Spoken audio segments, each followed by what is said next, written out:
ফের সুপ্রিম কোর্টে পিছিয়ে গেল আইপ্যাক মামলার শুনানি। পরবর্তী শুনানি 18ই মার্চ।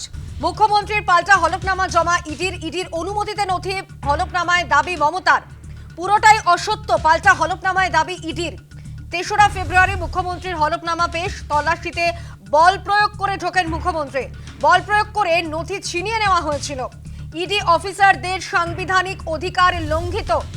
আইপ্যাক তল্লাশির সঙ্গে কোনো রাজনৈতিক যোগ নেই। সুপ্রিম কোর্টে পাল্টা হলফনামা দিয়ে দাবি ইডির। মুখ্যমন্ত্রীর বিরুদ্ধে নথি ছিনতাইয়ের অভিযোগে সুপ্রিম কোর্টে মামলা করে ইডি। রেজেন্টার ফাইল করতে সময় প্রয়োজন। আদালতে সময় চাইলেন ইডির আইনজীবী।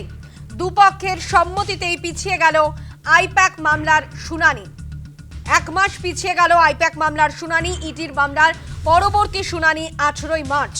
মুখ্যমন্ত্রীর পাল্টা হলফনামা জমা ইডির অনুমতিতে নথি হলফনামায় দাবি মমতার পুরোটাই অসত্য। পাল্টা হলফনামায় দাবি ইডির।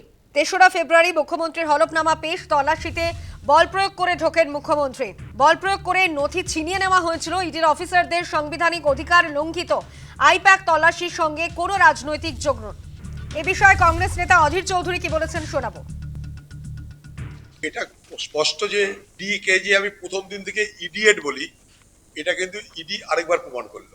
আজ থেকে নয়, যেদিনকে এই ইডি রাহুল গান্ধীকে জেরা করার জন্য নিয়ে গেল, সেদিন আমাকে সাংবাদিকরা দিল্লি জিজ্ঞেস করেছিল, এর রিয়াকশন আমি করেছিলাম, এরা হচ্ছে ইডিয়েট। আজও বলছি, এরা হচ্ছে ইডিয়েট। ইডিয়েট মানে গাধা। ইডি পারেনি না ইডিকে ম্যানেজ করলো, দুটো দেখতে হবে আর কি। এইসব নাটক করা তো কোনো মানে হয় না। তাহলে ইডির আসার বাকি দরকার ছিল।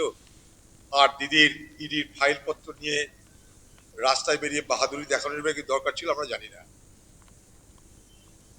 এটা এইভাবে বাংলার মানুষের কাছে ইডি এবং বাংলার দিদি যে হাস্যস্কর নাটক করলেন, এটা বাংলা মানুষ মনে